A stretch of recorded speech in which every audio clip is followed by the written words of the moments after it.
Good afternoon, everybody. I've never started a meeting with a yee-haw before, so that was really refreshing. But I'm actually going to start with a little innovation test for you all. So here's the deal. Let's show it on the screen, the instructions. Okay. Does anybody have a tennis ball out there? Tennis ball? Oh, you do, because there's a tennis ball on every other table. So here's the deal. I'm going to create teams, because when I was preparing for this session, TMG told me that no one out here is competitive. So I need to just kind of see where we are, both in terms of your competitiveness and your innovation, so we can kind of set the stage for the next couple hours here. Now, here's the deal. You're going to get into your teams, and you're going to have to find a place to do this activity. You can do it in the corners. You can do it on the side. You can even go outside in the hallway, because there's a lot of space there. You can do it there. But here are the rules. The goal is to be the team with the fastest time. Each player must receive the ball. The timer starts the moment the ball's set in motion by the first team member who starts out with the ball. You can take up to 4 attempts, but the order of passes must stay the same. So if it goes from A to B to C, you can try it again. You just have to know it has to go from A to B to C again in that same order. You can take multiple attempts, so you have up to 4 chances to do this, but your team's last attempt will be the one that we actually count in the competition. So the assumption is your time's going to get better, ideally. Each team needs a designated timer. This person doesn't touch the ball. All they do, they'll pull out their phone or whatever, and just time, okay? The timer starts when the ball's set in motion and ends when the last team member gets the ball. If there's any questions, the rules are up there. You have 10 minutes. Get into teams and go.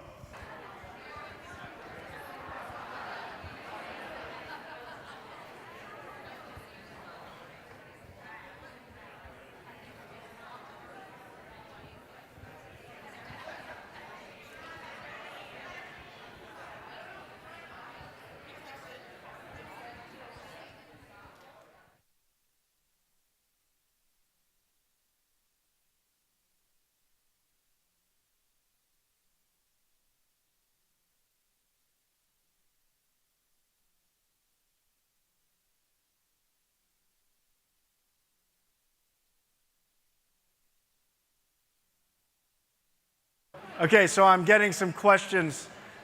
About the fairness of this activity. Like, you had one team that had a lot of people, and so I think that there's already going to be some kind of like Chad dispute or something that's going to happen.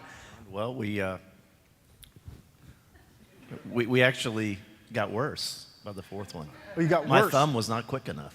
I guess it was really quick in the first one, but by the fourth one it wasn't. So, want me to tell you our times? So you went down. What were your times? 0.21 seconds for the first one, 0.25 for the second one, or for the fourth one. So, yeah.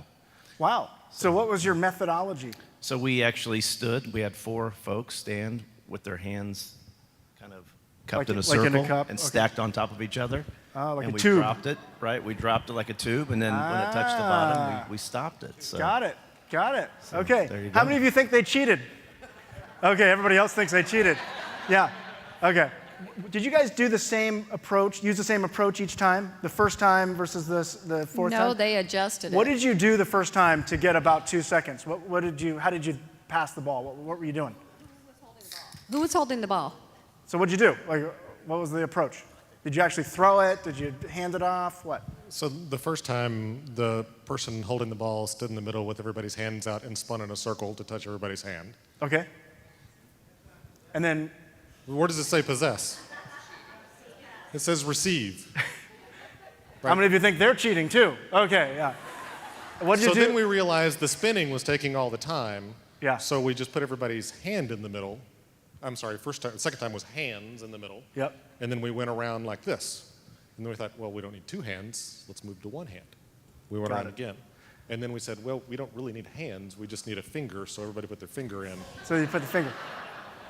Now how many of you think they're cheating? Okay. You started out, what was your first time?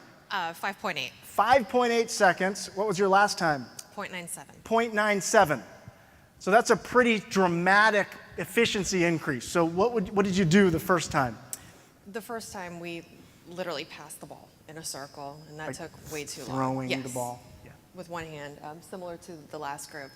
And you guys felt pretty good about that, didn't you? We thought we were fast. Yeah. Yeah. Okay. We weren't.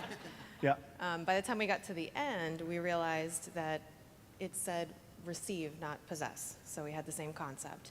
And basically, we had the one person hold the ball in the center and everybody Got it. passed the ball around and touched everybody's hand. So everybody got a chance to receive it. Now, did you have any outside influences when you decided to do that? Well, we had someone interrupt us. So I walked over there. We had made you shut the microphone. I was trying to do a little experiment because I saw these guys like throwing the ball. It was taking like 20 seconds. And I said, I've seen this done in about under a second.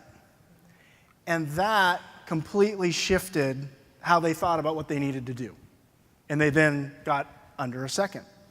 So what's the moral of the story here? I mean, silly little game, but what are some of the dynamics here that either hindered your innovative problem solving and thinking or enabled it?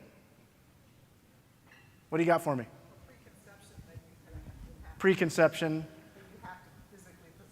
So the definition of pass, right? The definition of pass is a fundamental, if you kind of think about an actual pass, that can get in your way potentially of doing it differently.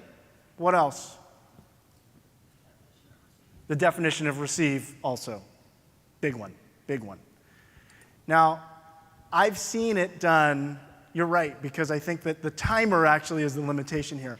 I've seen it done where people have lined up their hands and then rolled it down, and then someone realized, well, if we just line up a finger, you had about 8 fingers, and you just kind of throw the ball down there. It's like, a tenth of a second or something like that. But how many of you looked at the competition? Did you guys look at the competition? Or were you so focused on your own little team? So having that external perspective and seeing, they're doing it in this weird way, is that legal, not legal? What's going on over there? Having that external perspective is very important. So challenging the rules. Every industry has rules. Whether or not we decide to interpret them and challenge them differently can make the difference between a winning business model and innovation versus not, as well as whether or not we're kind of taking an external perspective.